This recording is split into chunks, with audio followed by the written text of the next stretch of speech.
पश्चिम बंगाल में विदेशी पर्यटकों की संख्या हर साल बढ़ रही है। विधानसभा में पर्यटन मंत्री इंद्रनील सेन ने बताया कि पिछले वर्ष राज्य में 32 लाख विदेशी पर्यटक आए थे, जिनमें से लगभग 27 लाख यूरोप और अमेरिका से थे। पर्यटकों के लिए इको फ्रेंडली माहौल, मनपसंद भोजन और सुरक्षा जैसी सुविधाएं विकसित की गई है। दार्जिलिंग, डुवर्स और दीघा जैसे क्षेत्रों में भी पर्यटकों की संख्या तेजी से बढ़ रही है, खासकर दीघा में बने नए जगन्नाथ मंदिर के कारण। साथ ही 2021 से अब तक राज्य में 1022 प्रमाणित टूरिस्ट गाइड बन गया है, जो देश में सर्वाधिक है। राज्य सरकार द्वारा नौकरी गंवाए हुए ग्रुप सी और ग्रुप डी के कर्मचारियों को राहत भत्ता देने के निर्णय पर कोलकाता हाईकोर्ट ने अंतरिम रोक लगा दी है। न्यायमूर्ति अमृता सिन्हा ने 26 सितंबर तक राज्य सरकार की इस निर्देशिका पर स्थगनादेश जारी किया। 2016 के एसएससी घोटाले में भ्रष्टाचार के आरोप के कारण सुप्रीम कोर्ट ने शिक्षकों और गैर शिक्षण कर्मचारियों की नियुक्तियां रद्द कर दी थी, जिसमें लगभग 26,000 लोग नौकरी से बाहर हो गए थे। मुख्यमंत्री ममता बनर्जी ने इस कारण से गैर शिक्षण कर्मियों को भत्ता देने की घोषणा की थी, जिसे कोर्ट ने अवैध करते हुए चुनौती दे गई। कोर्ट ने सवाल उठाया कि भ्रष्टाचार के आधार पर नौकरी गंवाने वालों को किस आधार पर सरकारी पैसे दिए जा सकता है। अब राज्य को 4 सप्ताह में हलफनामा दाखिल करना होगा। कोलकाता हाईकोर्ट ने स्पष्ट किया है कि ओबीसी आरक्षण से जुड़े कानूनी विवाद के बावजूद नियुक्ति और दाखिला प्रक्रियाएं रोकी नहीं जाएगी। हालांकि कोर्ट ने ये शर्त रखी है कि सभी प्रक्रियाएं 2010 की पुरानी ओबीसी सूची के आधार पर ही होनी चाहिए, जिसमें 66 समुदाय और 7% आरक्षण तय है। राज्य सरकार की नई ओबीसी सूची पर फिलहाल रोक लगी हुई है। कोलकाता नगर निगम द्वारा जारी नई नियुक्ति विज्ञप्ति पर भी सवाल उठा और कोर्ट ने नियम अधिकारियों को स्पष्टीकरण देने को कहा। कोर्ट ने निर्देश दिया है कि निगम को राज्य सरकार से अनुमति लेकर भर्ती प्रक्रिया आगे बढ़ानी होगी। ये मामला अब सुप्रीम कोर्ट में भी विचाराधीन है। कोलकाता पुलिस ने फर्जी जन्म प्रमाण पत्र के आधार पर बनाए गए पासपोर्ट रद्द करने की मांग की है और इस संबंध में क्षेत्रीय पासपोर्ट कार्यालय आरपीओ को पत्र भेजा है।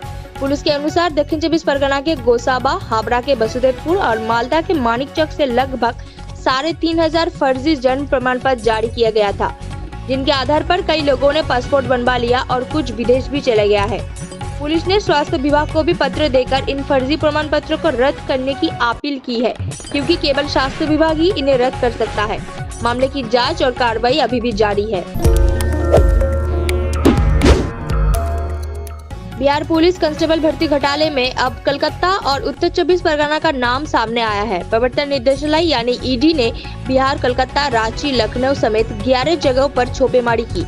आरोप है कि कोलकाता की एक प्रिंटिंग कंपनी ने बिहार पुलिस की परीक्षा में प्रश्न पत्र छापने का ठेका लिया और उसे सीधे बिहार सरकार को ना भेजकर पटना के एक गोदाम में भेजा, जहाँ से घोटालेबाजों ने प्रश्न पत्र चुरा लिया। ये ऊंची कीमतों पर बेच दिया गया था। ये प्रिंटिंग कंपनियां 2026 की नीट परीक्षा के प्रश्न पत्र भी छाप रही थी, जिसमें ये इसी तरह की गड़बड़ी की गई। इस मामले में अब तक कई लोगों को गिरफ्तार किया गया है और बड़ी मात्रा में दस्तावेज जब्त किया गया है। ईडी दोनों मामलों में गहराई से जांच कर रही है। अहमदाबाद विमान दुर्घटना को लेकर एयर इंडिया और डीजीसीए को कटघरे में खड़ा किया है 2 पूर्व सीनियर केबिन क्रू ने। उन्होंने प्रधानमंत्री नरेंद्र मोदी को चिट्ठी लिखकर सीबीआई जांच की मांग की है। उनका आरोप है कि 787.8 ड्रीमलाइनर विमानों में तकनीकी खामियों को लेकर बार-बार चेतावनी देने के बावजूद एयर इंडिया ने उन्हें नजरअंदाज किया।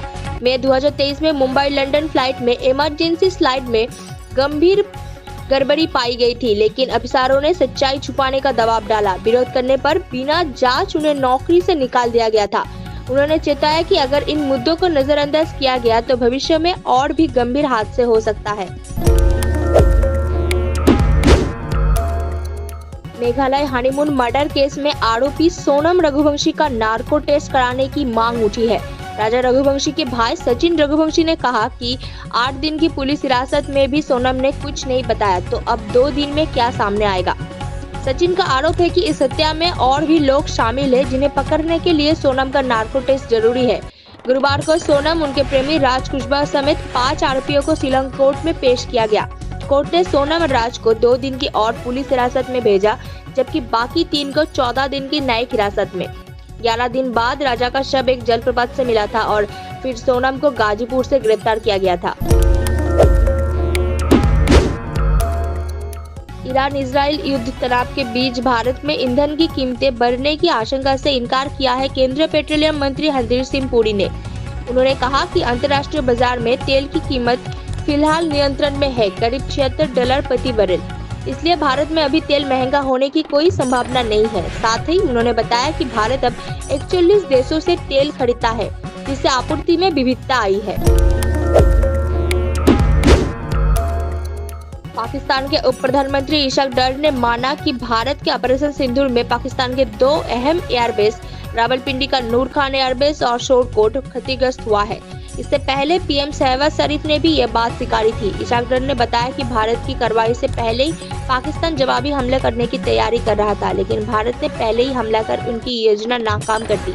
7 मई को भारत ने जम्मू कश्मीर के पहलगांव में 26 लोगों की हत्या के जवाब में हमला किया था। पाकिस्तान की ओर से भी पलटवार हुआ, लेकिन भारत ने सिर्फ उसे रोका, बल्कि 11 से ज्यादा एयरबेस तबाह कर दिया। बाद में दोनों देशों में संघर्ष विराम हुआ था, पर पाकिस्तान ने इसका उल्लंघन भी किया था। बांग्लादेश में पूर्व प्रधानमंत्री शेख हसीना की सत्ता से हटने के दिन 5 अगस्त को अब से सरकारी छुट्टी के रूप में मनाया जाएगा। इस दिन को छात्र जनता आंदोलन दिवस घोषित किया गया है। ये घोषणा की संस्कृति सलाहकार और फिल्म निर्देशक फारूकी ने की। 2024 में छात्र आंदोलन के दबाव में शेख हसीना को इस्तीफा देना पड़ा था और देश की बागडोर अस्थायी सरकार को सौंपी गई थी, जिसकी अगुवाई नोबेल विजेता डॉक्टर मोहम्मद यूनुस कर रहा है। आप देख रहे हैं न्यूज़ UNI।